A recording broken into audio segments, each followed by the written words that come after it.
Vampires in Iraq. Okay, so this is the ninth. I did 3 pages over an hour. Calm down those emotions, those energy levels, and let's just get through this. We have a lot more to Shaz than Iraq and my opinions of Iraq and the books I've read. But this is good because this, again, is one of the most important, if not the most important, things that I've put my effort towards because of the scope of the people affected. And this is the defining injustice of our generation. And I would tell myself that if I was born around the Vietnam War, that would be my defining injustice. This is my defining injustice. I saw it start, and hopefully I'll see it end. But I can piece together all the pieces. Everything else, experientially, how do you determine truth? For me, all my life, a huge factor in determining truth has been experiential. I want to experience it firsthand. I didn't go to Iraq, but other than going there, I saw it start, I saw the people make the excuses, I've recorded the historic record. Reading these books is so important because at this time I caught up from 2003 to 2008. So after reading these books, I was very confident in feeling like I knew, other than going there, and even if you went there, maybe you only served in a certain portion of Iraq. But I read pretty much the narrative of the war from people on the ground who were there and compared that against the news and what they were telling us. So from 2003 to 8 at the time, excuse me, I was confident that I knew the actual historic narrative. Not 100%, but a lot better than people who just watch the news. And even probably a lot better than the soldiers who served over there. Again, I might not know about what you went through personally, but as far as the overall picture, you got to read about the command, you got to read about the you got to find your sources. You got to get as many sources as you can, as close to the timeline as you can. Because even right now, I'd have to, if I wanted to keep that confidence up, I have to pick up where I left off. What happened from 2008 to 2018? What's been happening on the ground? And then you also have to verify the credibility of your sources, because sometimes if they get enough journalists, if they exclude enough journalists and exclude enough witnesses, we'll never know with a high degree of certainty, which is the crime against journalism which has been going on since the beginning of the war. And they've been trying to get us in that position where we can never know with enough certainty because there's not enough witnesses. And that's a crime against humanity and the historic record. That's a perversion of our identity as human beings to keep us from knowing our factual record. So much money is going to the Iraq war and the Afghanistan war, and you're saying that we don't have, and then you want to prevent us from accounting for that? Well, that's a fucking con, right? That's on face value a con, is asking people for money and power without oversight. Enough. The soldiers talk, I just talked about the Battle of Bakuba. I said I wanted to look into it. If we we're going to do something with this artwork, I'm going to have to find some people who were involved in that. It seems like it was a big enough deal. The soldiers talk about Hollywood making movies of their battles and who's going to play them. They list actors and actresses they would like to see in BDUs. Guys who work night shift, Air Force MP, wakes at 2 p.m. and goes out to exercise. Picking up a water bottle, he is blasted sideways by an incoming 107 millimeter artillery mortar round. Regains consciousness, tries to walk, but legs and one arm are blown to pieces. Pain really bad. Give me some fucking painkillers. Doc at Walter Reed didn't even know he was white. He was charred so bad. It's an example of some of the atrocities that happen to soldiers. Again, start a war of aggression under false pretenses to cause this guy who works at the night shift to get 2 legs and 1 arm blown off. You don't think that chain of command, those civilian oversight of the military, should be held accountable for putting this guy in a position to get 2 legs and an arm blown off? If there's no honor and no real reason why we're in Iraq other than corporate profit, then someone owes this guy a apology. And if you don't agree with that, explain yourself. That's all. Even when you get like really emotional and really just calm down and just be like, if you don't agree with me on this position, explain yourself. If I err, tell me but where. Tell me where I'm wrong. Tell me your version of humanity and your version of society. Tell me in what world is it okay to lie to soldiers, put them in harm's way, blow off their limbs for no fucking good reason. Tell me why that's okay. Tell me why George Bush should be honored. Let me pull this up real quick. This is I try not to digress so much, but the first couple minutes is a digression anyways. So I just want to read you guys something. Just in case anyone ever watches these fucking videos eventually. Give me a minute.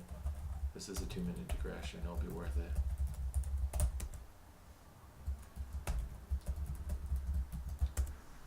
Okay.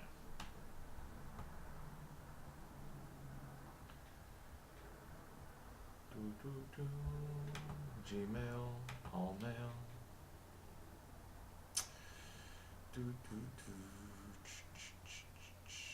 Is this the right? Fuck. It's over here. Another one. One digression, small digression. Just give me a minute. This is gonna be worth it. One of the reasons why we do this off the top of the head is to allow my brain to run to all the tangents it can, because we are in an auditing year. This whole year is about auditing my train of thought and what goes into making my opinions, so that when people attack me, I can say that I've audited my thoughts and my opinions. Have you audited yours?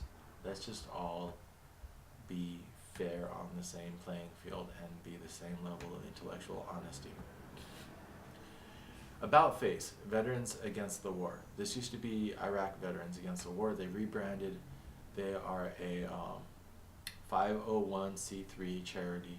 They welcome your tax-deductible contributions. Their names are About Face, Veterans Against the War. Again, Google it. About Face, Veterans Against the War. Did you hear about them in the news yesterday? Because they came out and they had a action during Armistice Day. Dear supporter, we're glad we can finally tell you what we've been up to for the past few weeks. The secret is finally out. The Washington Post, the Daily Mail, and many more news outlets covered us.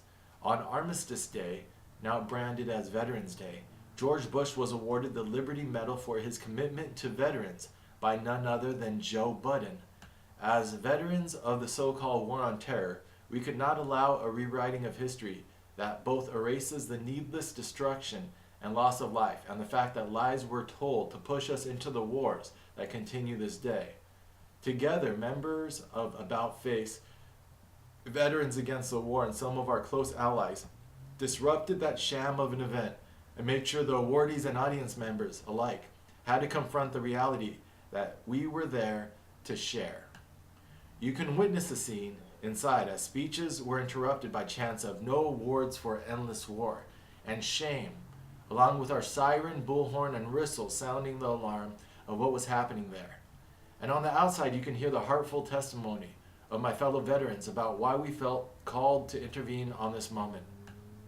The rehabilitation of George Bush after the mistakes of the Iraq War and the War on Terror only makes our work to dismantle militarism all the more difficult, and the choice to go to future wars all the more inevitable.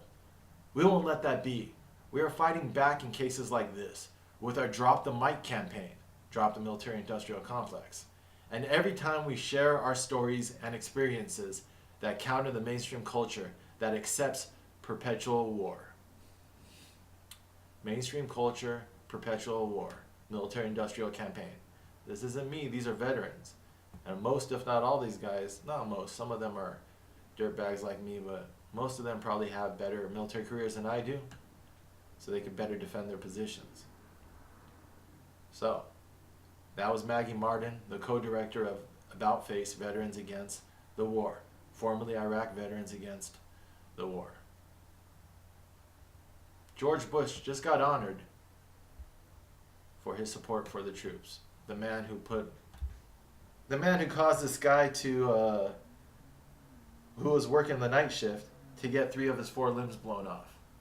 For no good reason, other than because his social group feels like America, or his social group feels like his definition of America is best served through perpetual war, while the rest of us, mostly people from middle America and small towns, suffer. We're the bodies they use in order to fuel. If this isn't cannibalism, what is it? If this isn't the Aztecs ripping out the hearts of civilians in order to offer sacrifice to the hummingbird god, what is it? And that's something when I read my Mexican history. So when you read history and you read the cycles of cannibalism over and over again, it's historic bias to think that we're so much better than those people. We're just the same con by different means, by more. What is a corporation but removing cause and effect? A corporation is a way to limit liability, a limited liability corporation. The same violence and the same, you could call it evil. I could call it an inefficient pattern in my Taoism, Buddhism, anti-morality, but it's just this isn't the efficient way to harmonize humanity, and this is inefficiency is leads us farther away from our source, leads us to the violence abroad becomes the violence at home, which is what we see when our social fabric's disintegrating, our freedoms are disintegrating. Whatever way you frame it, this is a negative cycle of humanity that's been going on since the beginning of time. Just different ways to phrase it, different ways to obscure it through our corporations and through our separating cause and effect. The Aztecs had an empire which followed imperial patterns. You had your empire, your vassals, your tributaries, your barbarians. When they're vassals, which are not their vassals, when they're tributaries, vassals are your lieutenants who go and execute your empire for you. So that'd be like our Germany or Japan. All the countries who aren't as strong as America but rely on American protection and our dominance in the military, and then they're allowed to profit in the region. Now our tributaries are the ones that we profit from. So we're trying to turn, or you could call them a colony. We're trying to turn Iraq into like a Puerto Rico, into a Mexico, into a tributary, somewhere where our corporations can go and feed off of. And then also our vassals can go in there and feed off of it. Who is on the border in Mexico setting up maquiladoras to take advantage of cheap Mexican labor and violent suppression of their workers' rights? Not just Americans, Koreans, Japanese, the industrial nations. Our vassals go into our colonies and take advantage of them just as much as we do. That's the reason why they support us, so they can feast like vultures off of the carrion that we create. We're the apex predator, but then the other predators come in and also feed on this carrion. So you see this happening when I read the Aztec Empire. I'm like, oh, this con's been going on forever. Aztec Empire was at its height. I don't know. I'd have to read more about the stories, but I know that they're contemporaries of classical Greece, and they had similar architecture, similar poetry as far as sophistication. So they were a true, empire that rose to the heights of human ability in the arts and engineering. It's just separated on the other side of the world. That'd be a good sci-fi story if those different empires mixed. I'd put my money on the Incans, because the Incans seem to be on a whole nother level shit. They chose to live on the top of these mountains, which was the hardest place to live. So they had a writing system of tying knots into ropes. They were like the autistic savants of ancient civilizations. It's probably the psychedelics, right? But there's a bunch of cool stories. 1491 talks about the old civilizations before Columbus came to the Americas. 1491, I think that's Thomas Mann. But the Aztecs. So the War of Roses is when their tributaries, the people that they're preying upon, who they're getting tribute from, to the imperial center. Franz Fanon talks about this too.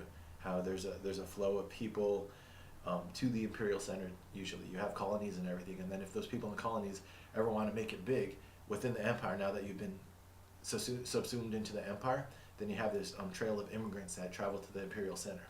So that's why New York is New York City. I lived in New York City, the heart of our empire, the heart of our imperial center, and then that's where you go to make money within this empire and within these power structures. So the Aztecs had these rose wars, where in order to let their tributaries blow off some steam, and they wanted to act like they're independent and stuff, and how did they suppress their freedom fighters? How we suppress our in Latin America, and now what we're doing in Iraq with our 9 wise men, our colonial rulers that we sent over there from all of our colonial institutions. How did the Aztecs suppress them? They let them fight these wars that were prearranged. They already knew how they were going to lose and everything, but they let the armies fight, the Aztec imperial army against the guys who are trying to rise up over their oppression and gain their independence, sabotage from the start.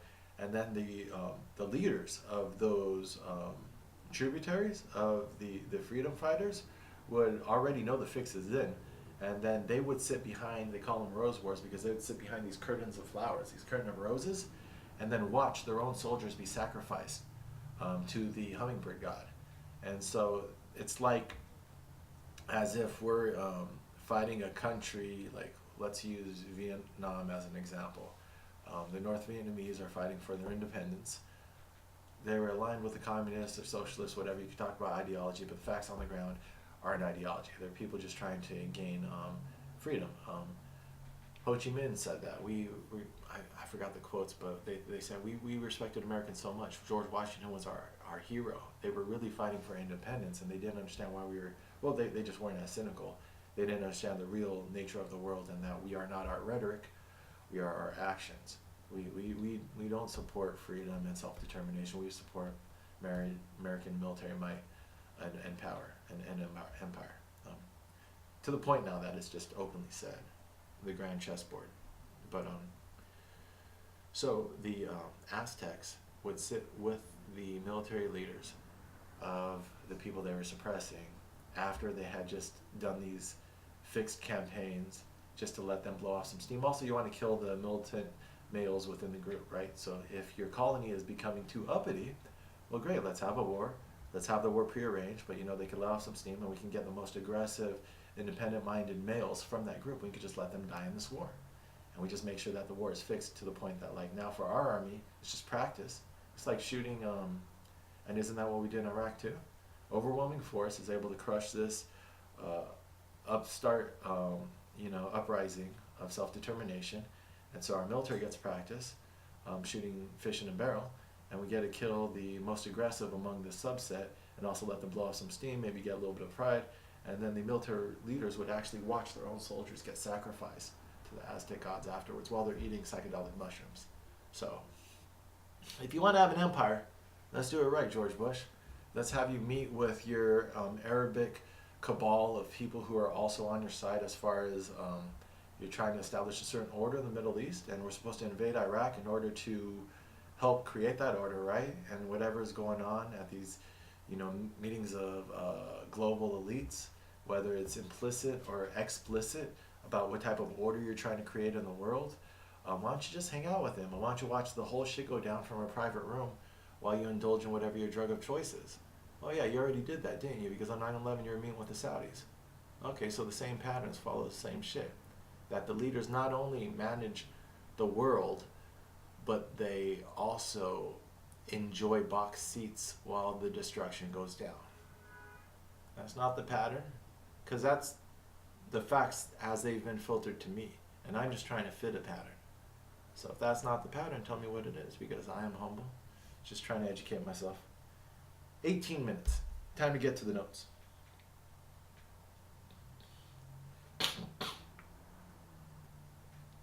First Sergeant story. Jorge Diaz, senior sergeant in the 1st Infantry Company, holds a 9mm pistol to the head of a teenager supposedly guarding an insurgent weapons stockpile. Makes youth hold a smoking grenade without the pin. Hits him and chokes him. The first sergeant likes to prey on weak and defenseless. And then in the parentheses is going to be, or in the, what do you call that? In the, is that a parentheses? And the other one's quotations. The first sergeant likes to prey on weak and defenseless, show through stories that he's only brave when prisoners are tied up. Otherwise, he lets others lead. It's just something I've recognized about humanity and masculinity, fake toughness, or versus real toughness. Guys who will only approach you, try to bully you when they're with their friends. But so that's in the fictional account, the first sergeant likes to prey on the weak and defenseless.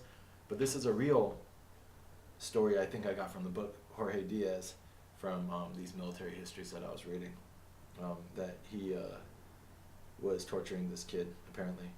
Also in the courtyard of a house in the village of Albu Shakur, north of Baghdad, watching 3 prisoners with hands tied behind back, told that one is a leader of insurgent group.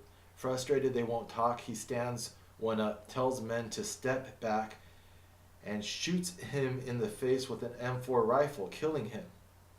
I'm going to hell for this. Who did that? And who said that? I'm going to hell for this. Have the first sergeant hold the similar fatalistic view, Christian apocryphal. He is the dark angel of change. Try to put yourself in those people's position. They're over there, they're trying to stay alive. You removed cause and effect. They don't know what's going on. They don't see the bigger picture. They don't know George Bush is lying to them. They're put in a war zone. They're told they have weapons of mass destruction. They're told that this is an existential threat to America. Nothing's making sense. This guy says he's not a part of the insurgency, but you know you have to find these guys, and you know that he's probably a bad guy and he's lying to you. You shoot him in the face. You're a good Christian. So your honest response is, I'm going to hell for this. But you also feel like you're doing the will of God.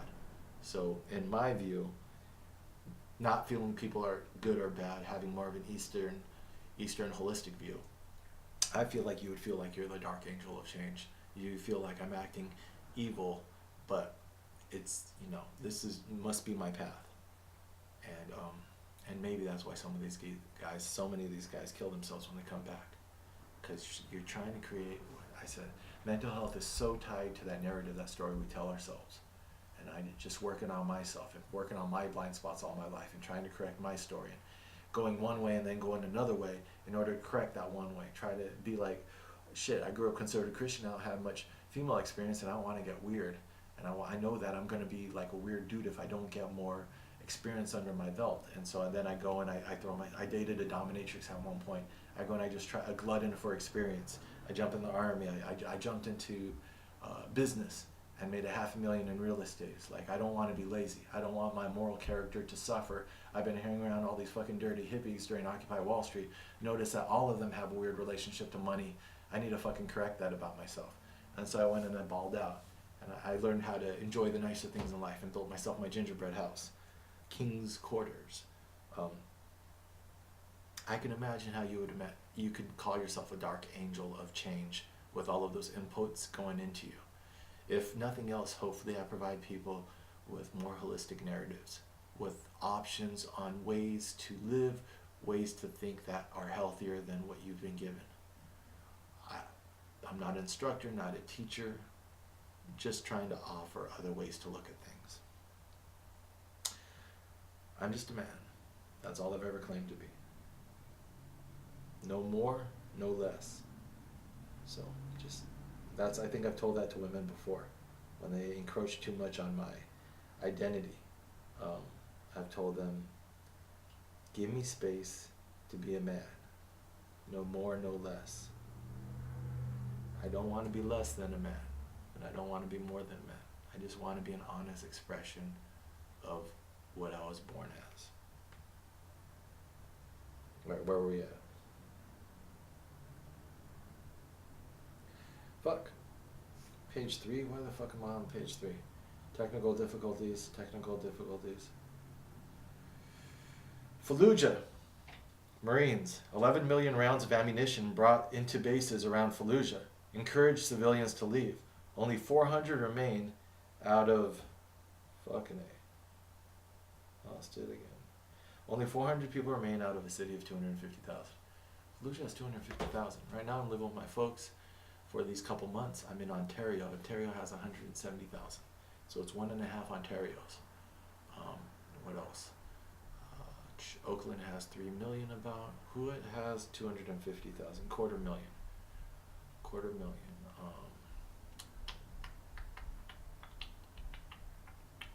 There's like 1 million in Manhattan, 10 million in the greater New York area. Maybe those are higher. It's about 12 million in the greater New York area. 250,000 if there's 1 million in Manhattan. I think there's like each one of those neighborhoods has about 50,000.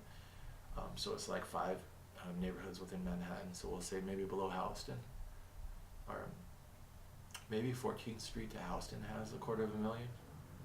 So maybe we'll say like a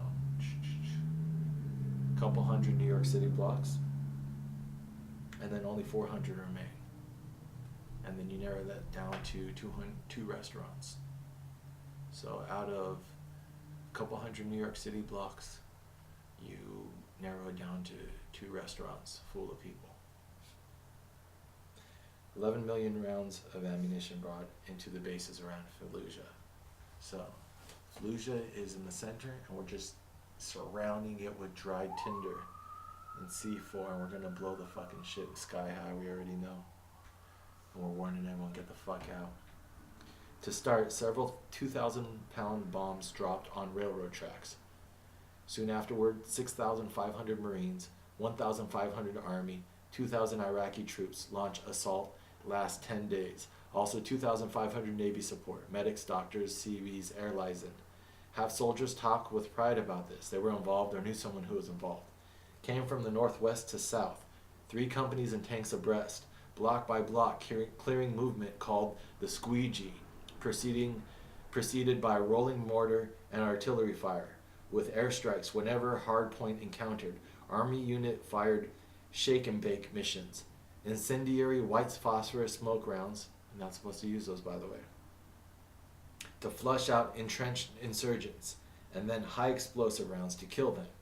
Episodic feel, going quickly from relatively quiet into blazing violence, followed by weeks of mop-up operations, like World War II Japan island combat. Defenders know they have no exit routes and fight suicidally. This is the honor of your nation. You feel like these people are invading you. You feel like you have no hope of winning, but damned if you're going to let occupying force take over your country. So you lock yourself up into your last stand. These are Custer's last stand, Alamo type mentality. We've all felt it. If you can't put yourself in the position of your enemy, then you're not an efficient fighting force. That's rule number 1 of the art of war, is understand your enemy. You have to understand yourself, you have to understand your enemy. 18 elite special ops snipers hid in the city, picking targets and reporting on enemy movement. Imagine if that's your job, that's crazy. Polish snipers worked with the US, had less restrictive rules of engagement. They could kill people we couldn't. Snipers needed to see weapon in hand to shoot target. Poles were allowed to fire on anyone in the street with a cell phone after 8 p.m. What type of fucking bureaucratic... There's some things... I don't like the war and the reasons why we waged it, but the art of warfare itself is ridiculous. If you're at war, you're at war. So we shouldn't be there in the first place, but fuck if you're going to tell me how to wage war once I'm in it. But that's why I can't really judge soldiers who are there, because I'm so anti-authoritarian. If I was fighting for my life and if I was in a war zone, I don't know how much I'd follow these rules. So who am I to blame other people who didn't follow them? I go after the chain of command. I go after the people who put them there. But once you're there, all bets are off. Once you're there, and that's why when these guys say we're just trying to get our soldiers home, I don't like dehumanization, but you put a dog in a fight and you don't blame the dog, you blame the person who put him in the fight. But some dogs are just trained, like some dogs fighting is instinct. So, there's, in all of us, not in all of us, but in some of us, there is the dog of war. And if you bring that dog out, then how much control do you have over it? You keep yourself as calm as you can, but once you see red, how much control do you have over your actions? This is funny. Rule of engagement. We couldn't kill people, they killed people we couldn't. You have this guy from this country who's allowed to kill someone on that battlefield that you're not allowed to because some bureaucrat back there, when they're lying to you about coming into the war anyways. It's easy to be a pacifist from outside of battle. Is there any real pacifist in the foxhole? It's suicidal, isn't it? But that's an argument against foxholes. 80% kill rate at 600 yards. That's an incredible range. 6 football fields and you could kill 4 out of every 5 people. Captured city in 10 days. Killed thousands. Checking phase of clearing city. 20 to 30,000 structures. 2 to 3 times. Took 6 weeks. 20 to 30,000 structures.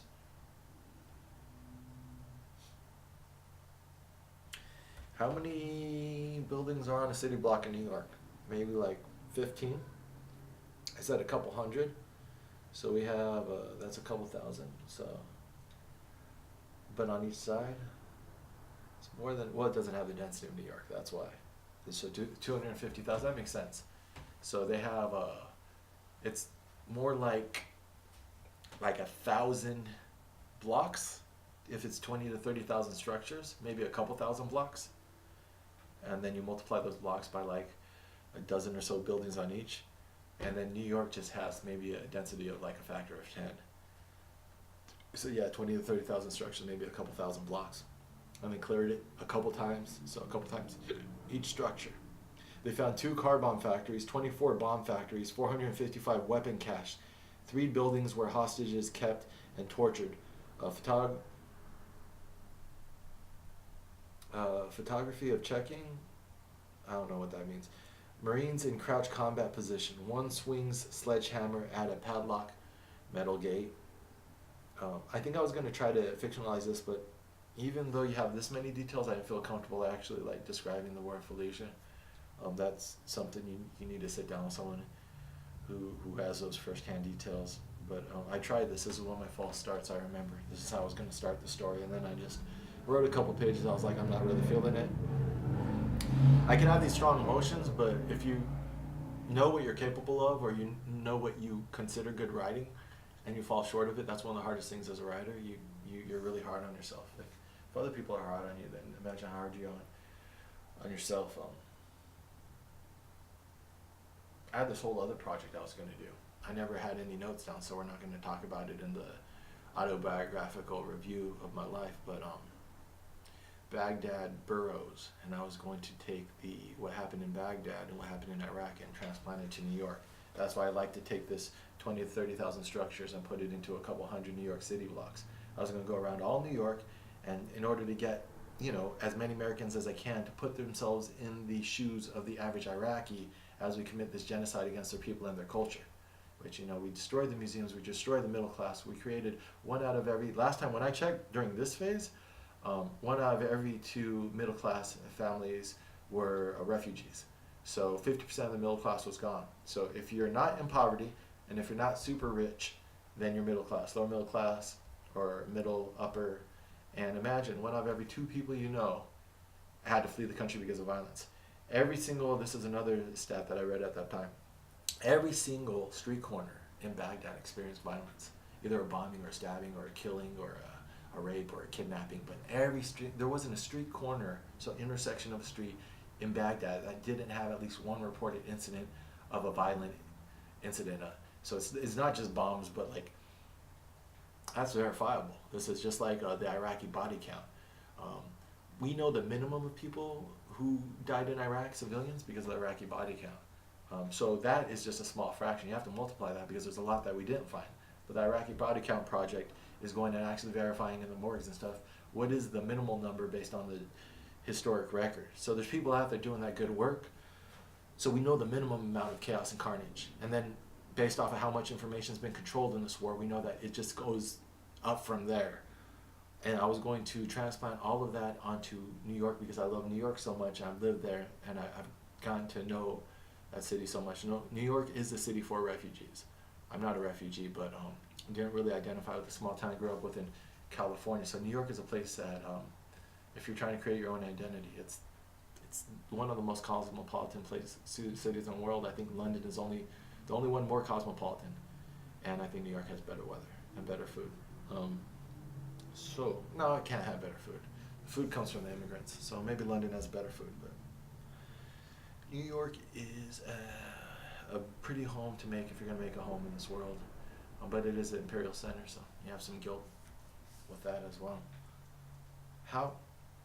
Is there a moral way to live within this crazy world of ours? I guess that's what I'm trying to figure out.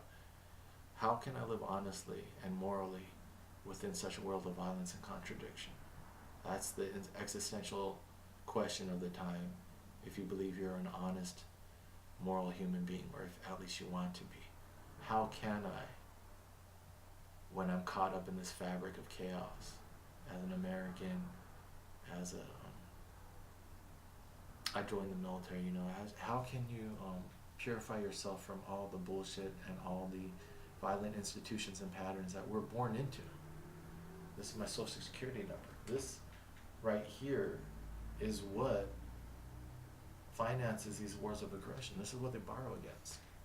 That's social security numbers.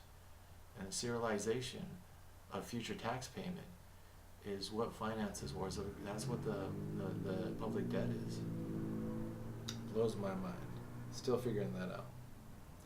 Mop-up phase. Back to the Battle of Fallujah. One platoon's log showed it searched 70 buildings every day for a week, engaged in an average of 3 firefights per day, killed 60 insurgents, usually inside buildings, enter every room with a boom. These guys, what does that do to you, going through this stuff? Exhausting work, walking down narrow, dust-clogged alleys behind growling tanks, barely able to hear shouts of fire team and squad leaders, hurling grenades into windows, slapping C4 to door fronts, ducking from blasts, waiting for dust to clear a bit, bursting in stack of 4 to 6 Marines with rifles and pistols, firing and blasting from room to room. How the lieutenant experiences. This is what gave him the trauma. One Marine first sergeant burst into a room, AK-47 barrel at his nose. He jumps a foot back to avoid fire, pulls the trigger, sending a volley of bullets into the man's chest. 2,000 buildings were destroyed, 10,000 badly damaged. You destroyed over 10% to... You destroyed over 10% of the buildings in the city, and you damaged up to half of them. So again, relating it to Manhattan, if I was going to put this level of carnage and destruction to really get it through people's heads who are having such a hard time putting themselves in the place of Iraqis, which any spiritual tradition has preached that we do this. Do unto others as you would like to be done unto yourself. The golden rule. So the standard of your morality. The Bible wasn't created equal. There's certain words in there that are more important than the others. You know, when fucking that prophet sicks the bears onto the children because he made fun of him for being bald, that's not as important as Jesus' teachings. You know, Revelations, when you're talking about dragons and fires and serpents, that might not be as important as redemptive love. So the golden rule, or whatever form is in the Bible, whatever that verse is probably arguably one of the most important parts of the Bible. Our ability to put ourselves in some other person's shoes in order to decrease the cycle of violence that comes from objectification, from treating people as objects, animals as objects, our environment as objects. You see that tree, you think timber. You see that pig, you think pork. You see that woman, you think fucksack. That's a really vulgar term. You see that woman and you see pussy or whatever. But treating people and things as resources instead of miracles of creation. Indians killed animals, but out of respect. Hunters kill animals, but the best of them, I think, do it out of respect. That's the hunters who cull, or the hunters who, they don't do it out of aggression. Who preaches that you should hunt out of aggression? Who preaches that you should fight out of aggression? Look at Conor McGregor. Look how cool and collected that guy is. He's in a flow state. He doesn't preach the Tao and Zen, but fuck if he doesn't use it. He gets himself in a state of calm execution. And so when he's moving, everything is fluid. I don't think I've ever seen a fighter as fluid as he is. He is in the zone. It didn't help him against Khabib, but you know, when you go against someone who has more skill than you.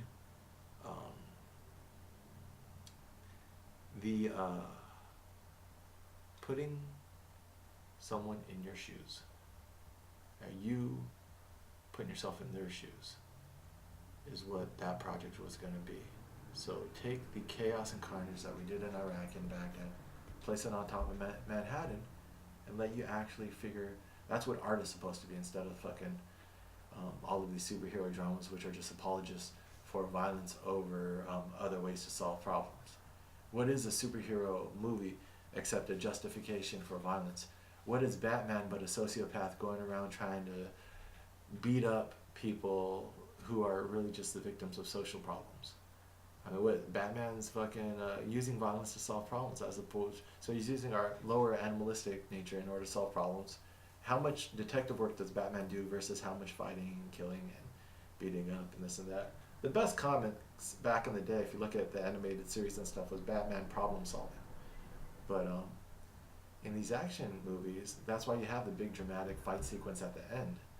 They're not procedural dramas, they're not detective stories, because that also takes more effort and thought on the writers. You usually have a big fight sequence which resolves the problem. How are the problems resolved in these movies? Through violence. You don't think that they're a justification for violence then? What was the big argument in Iraq? that we have to go in there, get rid of weapons of mass destruction through violence, shock and awe. And how do we deal with that? Saddam, by hanging them. We're trying to murder, or by killing the killer. This isn't what Martin Luther King Jr. preached, but that's why he was killed, right? Because anyone who objects to this and asks us to raise our morality up to those higher standards of humanity now poses a threat to the power structures. It's fucking insane. So I had that idea about that artwork in order to attempt putting Americans into the shoes of Iraqis by taking that carnage and violence, transposing it on Manhattan. How was I going to do that? It was going to be like a magical realism. I was going to have it was going to be like a steampunk ethos. This is like totally different. This is something that's in the back of my mind. I don't even think I got notes on this, but as many projects as I wrote down and made notes on, there's even more in my head that like I just think of when I'm stoned sometimes, and then you just amuse yourself, and then you go back to like daydreaming. I've been daydreaming since I was a kid. That's what writers do. We just like, if we never write, it's not like we don't write in our heads, we just never get it out. But I think a true artist, even if they never really express their art, is still humming tunes or melodies to themselves. What's her name? One of those singers, she was discovered at a gas station singing to herself. She wasn't trying to get a break, she was singing to herself. She was that good that someone noticed her. It was an R&B singer from my childhood, from the 90s. And Toni Braxton, maybe? Is that a singer? But she was singing to herself at a gas station. Someone noticed her. I was like, oh shit, that's talent. But yeah, so like I have plenty of stories that just run through my head on a constant basis in the shower, or sometimes when you just lay in bed after sex, or you're laying with someone, or you wake up and you're just in that really like comfortable, like all your other needs have been met, and you're just happy and you have dopamine, and you're just usually at your most calm and most happy is when your creative mind really just kind of like, your mind wanders, or like I said, being stoned or something. That's why it's good to take walks after you eat a meal. It's good to anticipate where your creative mind, when your creative mind likes to come out, and then you lay basically like traps for it. And then you keep a pen and paper handy, or you keep a voice recorder handy. And when you think you're going to be entering that state, you kind of go with it. You go for a walk, or you smoke a joint, or you just hang out. And then so that way because when the ideas come, they come. And you can't really demand them, because it's not a part of your rational mind, a part of the mind you control. It's the best ideas come from that eternal well. That's just, where do ideas come from? Where does creativity come from? So you just kind of plan for it, so that way when it comes, you're ready for it. And then you just turn on the recorder, or like what I'm doing right now, or you just you take notes and you capture as much of that magic as you can. And now the magic is the raw material. Now the artistry comes in, the actual sweat equity, and then you go and you have to hammer it. And that's what I'm learning how to do. I have all this ore and all these ideas.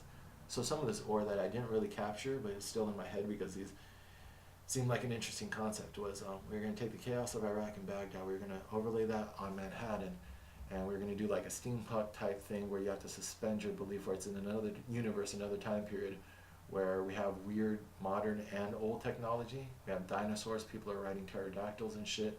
So when Saddam, who basically makes Saddam like George Bush, make him make the same arguments for invading Manhattan as George Bush, but instead of oil wells in Iraq that we're securing, they're securing Wall Street. So you have all the troops come in, all of Saddam's troops come in and cordon off Wall Street, while the Whitney and all our museums are getting raided. Because in Iraq, that's what happened, is they stole, I think Hobby Lobby ended up with some of those artifacts. But they stole a whole bunch of artifacts from Iraq. Private contractors there's probably a huge illegal artifact trade going on. This is the birth of civilization. So let's just transpose as many of the ideas as we can. We're going to make it like blatantly obvious. We're just going to beat people over the head with it but it's fantasy, so that way it's somewhat amusing, because then people are sort of expecting what's the next similarity or parallel. So I had like Dick Cheney was going to be like the al-Sadr brigade in Iraq.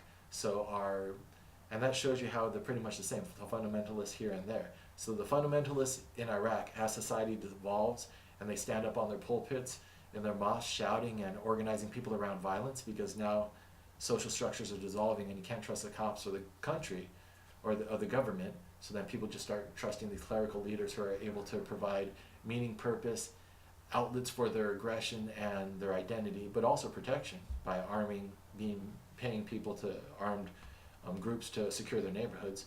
Well, how would that happen in Iraq and in America? Well, when you have like the Rush Limbaughs and the Dick Cheneys and the most articulate demagogues in our society, so I was going to have like these Wall Street guys like tearing off their business suits and tying their ties around their heads like Indians and just going fucking savage, while like Iraqi armies come over, but for some reason riding pterodactyls and dinosaurs and dropping boulders instead of missiles onto the Wall Street Stock Exchange in order to secure what was our version of oil. You'd have to flesh this out. And I had a couple characters, and it was going to be called Baghdad Burroughs, and you're going to have but the gist of it was supposed to be to get the visceral feeling of violence that Iraqis are experienced and put Americans in their shoes by doing this block by block in New York City, having our cultural artifacts and institutions raided, and then also having our people that we identify with as just like defending America, our fundamentalists, make them do what the fundamentalists over there are doing. What would be our version of ISIS now? This still has legs. This is an interesting concept. When I speak about it, the more I speak about it and the more I get excited about it, I know it has legs because I'm entertaining myself. That's my one standard. If I entertain myself and I think I have a good taste in art, my movies, when I talk about movies with people, I think I'm pretty good at music and art and stuff, then I figure if I entertain myself, I should be able to entertain other people. But then you have to flesh it out. But and then I thought that was going to be a graphic novel. I thought that'd be a good graphic novel. Be like a 300 type graphic novel.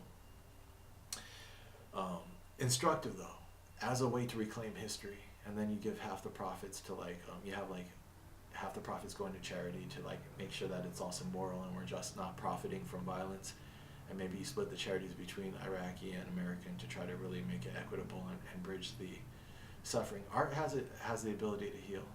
I really believe that. That's the one thing that gives me hope during all of this chaos and craziness and confusion. And then when I read Toynbee and Civilizations and how civilizations devolve and then also how they're regenerated, and then when he said creative minorities, I was like, yes, yeah, I feel like that's art, or that creative minorities, like he means probably creative, like creative problem solving, but creative has a definition. It's artists are the creative problem solvers. This is a form of problem solving. And that's what gives me hope. That's good. So we're walking our way towards a more positive outlook while we do these. Come on, Shaz. We gotta finish these videos. All right, this is the 9th one, is it? So that means that this one and another one, and we're done. And that'll be 10 videos, 10 hours. Because when I'm done with all these, I'm gonna watch them too. And I don't wanna have to watch too many videos myself. All right. So, exhausting work. One Marine First Sergeant burst into a room, we already did that. 2K buildings destroyed. Marine Corporal incident. Squad from 3rd Battalion 1st entered a mosque in Fallujah. Several insurgents lying against a wall, dead or gravely wounded. Maine looks at one. He's fucking faking he's dead. He's faking he's fucking dead. Marine then shot man in the head. Well, he's dead now. Another Marine says, wounded men were insurgents who had battled the day before. 10 Iraqi fighters were killed and 5 wounded. 5 treated with field bandages and left in the mosque because conditions of combat didn't allow Marines to bring them out. Other Marines were supposed to collect the injured and take them for treatment. For some reason, this didn't happen. Next day, the Marines received a report that the area which had been cleared was re-infiltrated. That happened often. So these soldiers are forced to do this hell work of clearing the city by going to buildings 2 to 3 times, door to door, over 6 weeks, engaging in an average of 3 gunfights a day. And then they're being undermined. If I was them, I'd be mad at my chain of command. If like people could get mad at me for the facts that I'm presenting, or they could put the blame where the blame belongs. And I think that belongs at the executors of this war. The designers and executors of this war have to be held accountable for the hell that they put our soldiers through. That's very simple. The next day, um, yeah, there were no real front lines. They got behind you constantly. The squad who killed insurgents had not been involved the previous day. Marine Corps determined that the Marine acted in self-defense. So the Marine Corps determined that that guy who shot that guy acted in self-defense. I don't care about the little fish. When people bring up something like that and they bring up the atrocities and they try to prosecute the soldiers, I feel like that's a trap. It's like I care about the big fish at the top, the whales. It's like I care about a fucking soldier committing a war crime. That soldier didn't choose to go to Iraq. He's just following orders. It's like there's people to prosecute that. There is internal affairs of the military and this and that. The military will handle the culture of the military. I care at the people at the top who are corrupting that culture, the people who are pissing in the pool. You know, I trust the military to handle its own. We don't need public judgment from the outside to get on some guy who's recreating My Lai massacre. We need to get the people who are putting the people in Vietnam. That's how you stop this shit.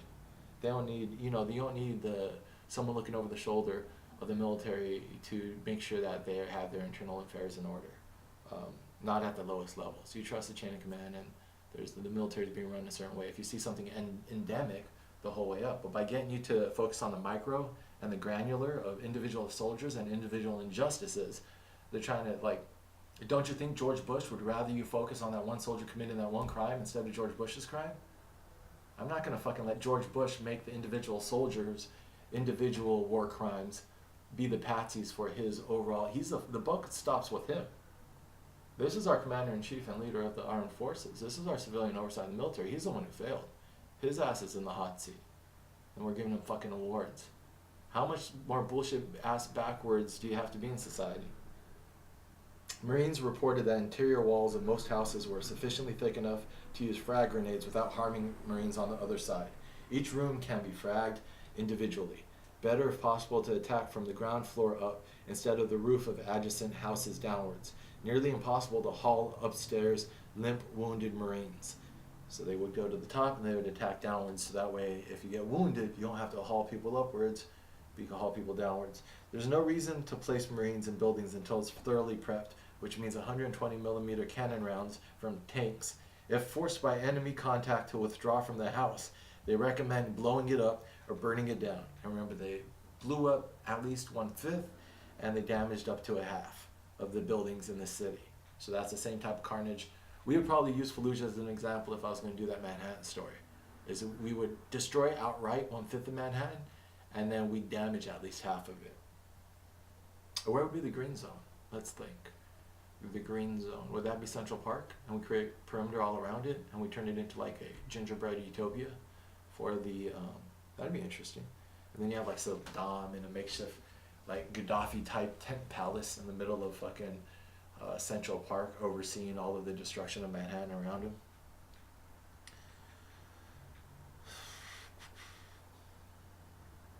Yeah, that'd be a mindfuck for a lot of people. If you want to short circuit propaganda, just try a little bit of that, put yourself in other people's shoes. And you get enough contradictions and enough parallels that now you can't tell up from down, left from right. And now people have to think for themselves.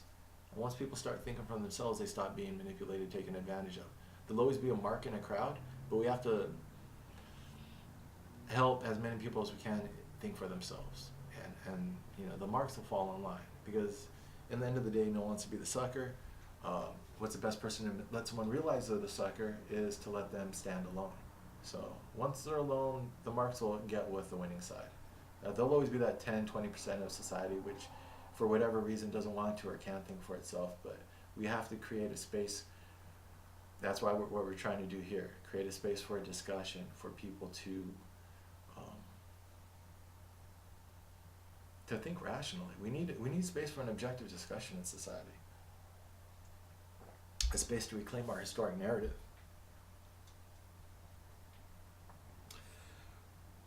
Okay. Best way to bring a house down was house gas device, which was 2 propane tanks filled with gas and ignited by a block of C4 plastic explosives. They call that a house gas. So you have 2 propane tanks filled with gas, you ignite it by a block of C4. So people in the military are nothing if not inventive. Creates fuel-air explosion that sucks out oxygen and suffocates occupants, and it destroys the house. So you burn them, you destroy the house, it falls on them, and at the very least you suck out the oxygen of the building and they die of suffocation. Second lieutenant, whenever we found enemy positions needed to be cleared, use a combination rockets, tanks, and bulldozers to destroy the structure. His platoon was 40% wounded or killed, imagine that.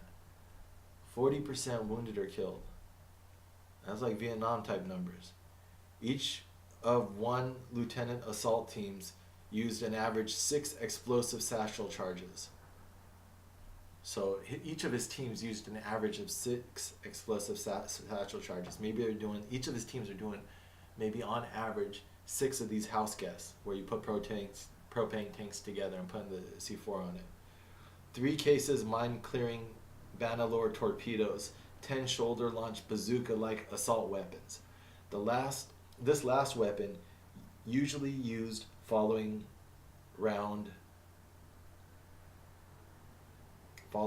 I can't even, I'm writing so fast I can't read what I wrote. New thermobaric novel explosive, fuel-rich warhead built around newly developed aluminum-based long-burning explosive called PBXIH-135, designed for urban warfare, especially multi-room buildings and sewers. PBXIH-135. So look that up. High temperature detonation reaches through several rooms, consumes oxygen in them, in addition to suffocating and burns, causes extensive injuries to anyone caught in it, including concussions, collapsed lungs, internal hemorrhaging, eardrum ruptures. Look up account of this weapon, the soldier's excitement. After Fallujah fight of the above, they felt they broke the back of insurgency, eliminated safe haven in Al-Anbar province. Hold up, I lost my place. Insurgents on the run. Some thought it a Pyrrhic victory. Pyrrhic victory is a victory achieved at too great a cost. What's the impact on a 10-year-old kid when he goes back home and sees his neighborhood destroyed? And what is he going to do when he's 18? That's what's really great about if I put this in Manhattan, then you can play that out. It's like Saddam does all this in Manhattan, and then maybe we can play out we play out exactly 10 years old and now he's 18. So now it's 2008. I could actually play this out since 2003. I mean, it's 2018. So it's been 15 years of this war now. So actually play it out since the people were born. That's what I was going to do, because this idea, when I was thinking about it recently, I think like a year ago, I was thinking, as I have my daydreams, probably a stony thought, and it comes into my head again, I'd be like, it's not too late for it, because I was going to do this little, if it was going to be like comic book style, this embodiment of evil type that was born out of the chaos of the war. And so now you have this like spiritual idea of like, yeah, like this little demon baby of war who's born and now has only been raised in demon and chaos, and that's pretty much the embodiment of what you sow you reap. So now we're sowing all of this violence and this chaos for no good reason. This is what should really upset you. Emotions are good, and that's why I'm recording all this, so you could unpack it later on. There'll be a time for rational discussion, but it's okay if the first run through you're emotional. And me, for not being an emotional person, this is my tone. So other people, this first run through is shouting, screaming at me, at other people, breaking down, crying. I've had it. I've been even tempered, but when other people and we have a heated discussion, even if I'm able to keep my composure, I understand if they can't, it's the first run through, but we're going to have to go back and unpack this stuff. And eventually we get, when we're able to unpack all these emotions. I think emotions are just compact thoughts. So it's okay if you have that. Your more pre-evolved brain, instinctual fight or flight, but we have our prefrontal cortex. We have other ways to deal with things. We have to push these ideas into that rational brain as much as we can, and it takes effort. This is a strength of character type thing. This is what therapy is for. It's to work through these emotions, unpack them. And it's a beautiful thing when you unpack an emotion and you realize that there are so many thoughts, so many processes, so much meaning packed into that emotion. And you don't always have to unpack it, because great art, when you feel it, to analyze the art is like dissecting a frog. You learn a lot from it, but the frog dies, is what they say. So you don't want to dance to architecture. You don't want to always analyze art. But when you're building it, you want to get into the bones and the architecture, and you want to make sure you understand it. Which means that sometimes when you're the creator of art, you lose a little bit of the ability to appreciate it. So that's interesting. So you have to be able to turn your mind off sometimes too, and not always try to create art. just take a step back and appreciate it without analysis. That's a good little segue to end with, and then we have one more hour. We're going to finish this 11 pages.